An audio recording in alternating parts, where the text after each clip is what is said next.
Saudara-saudara, kita lanjutkan lagi tentang Tai Chi Nusantara ini yang saya kembangkan. Itu asalnya dari mana? Stambungnya ada nggak? Silsilahnya ada. Apakah ini adalah penemuan baru atau melanjutkan yang lama dan memperbaiki? Nah, guru saya itu adalah berasal dari Tiongkok sana yang mengadakan imigrasi ke Indonesia dan tinggalnya di Bayoran Lama dekat pasar itu ya. Nah, dia sendiri bicaranya bahasa Indonesianya ya kurang lancar gitu kan ya. Dan lalu ya saya mendapat kepelimpahan itu, ilmunya itu berbasis pada pelimpahan berdasarkan gerak dan oral ya. Oralnya pun tidak dapat jelas gitu, karena biasanya pelo kan suaranya. Nah, tapi untungnya saya itu sebelum belajar, saya memang seorang pemerhati masalah kearifan timur itu, kearifan dari Tiongkok yang saya baca melalui cerita silat kan, dan melalui menonton televisi dalam kisah seperti si Raja Monyet Sun Gokong kan. Nah, pada satu hari saya diinterview oleh seseorang yang saya sudah berikan begitu aja tentang saya punya latihan Tai Chi dengan guru saya yang pertama sudah almarhum Lao Tiongping. Saya ceritakan begitu aja pengalaman saya.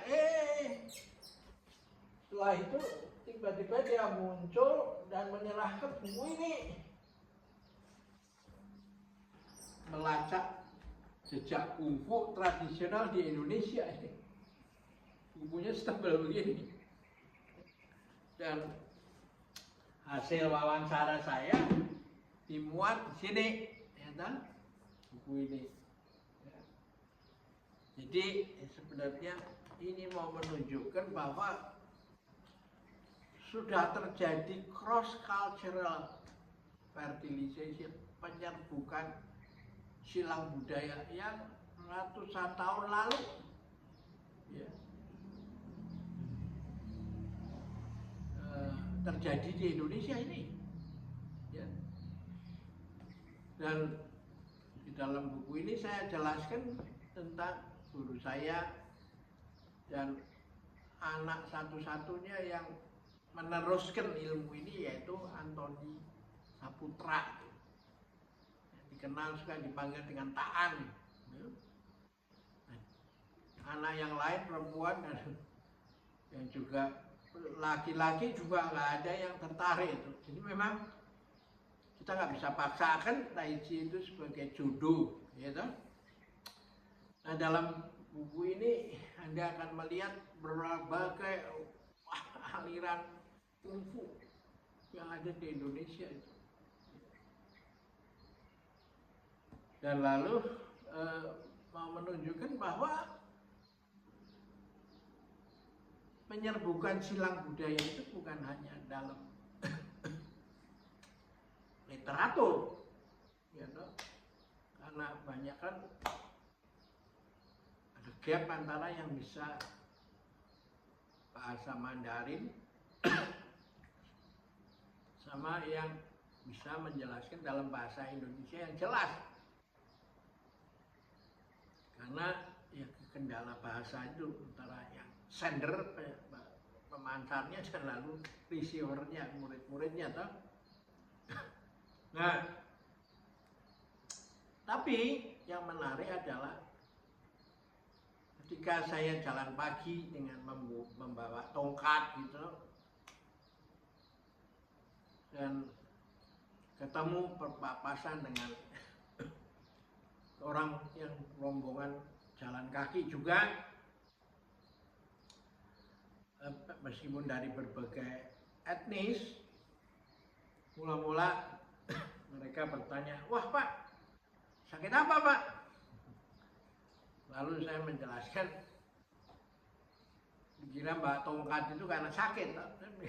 Ini tongkat penggembuk anjing gitu. Ilmunya si raja partai ketua partai pengemis itu, Ang Chin Kong. Wah, lalu mereka teriak, "Aha!" Itu berarti di antara saya sudah umur 80 tahun, berarti bahwa orang-orang yang segenerasi saya, yang jumlahnya mungkin ya sudah bisa dihitung ya, itu adalah orang-orang yang penggemar cerita silat. Ya. Jadi mereka sudah terjadi inkulturasi antara budaya Tiongkok dan ini. Bahkan dalam wayang Potehi itu kisah si Jingwi itu sudah dipribumisasikan, dibuat dengan tokoh-tokoh bernama orang-orang dari Indonesia sendiri toh, dari sini sendiri, Jawa banyak toh, dan itu yang dikembangkan oleh Ibu Woro Retno Mastuti dari Fakultas Ilmu Budaya Universitas Indonesia dengan dalam bentuk wayang Potehi, ya. Jadi itulah kira-kira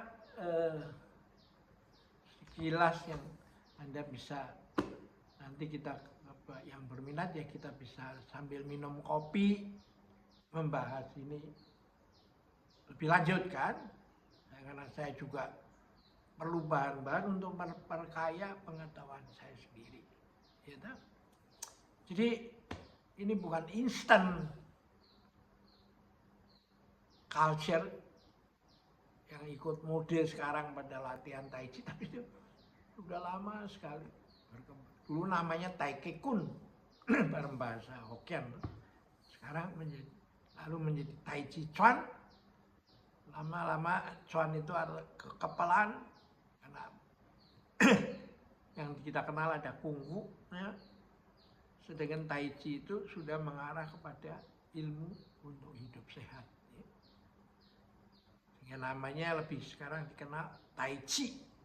Dan sebenarnya Tai Chi itu kurang tepat, pakai J, Tai Chi yang benar itu, tapi karena sudah terlanjur yang terkenal begitu, ya sudah dibiarkan aja ke sera-sera menjadi nama yang kita kenal. Oke, sampai jumpa lagi. Kita akhirin dulu di sini.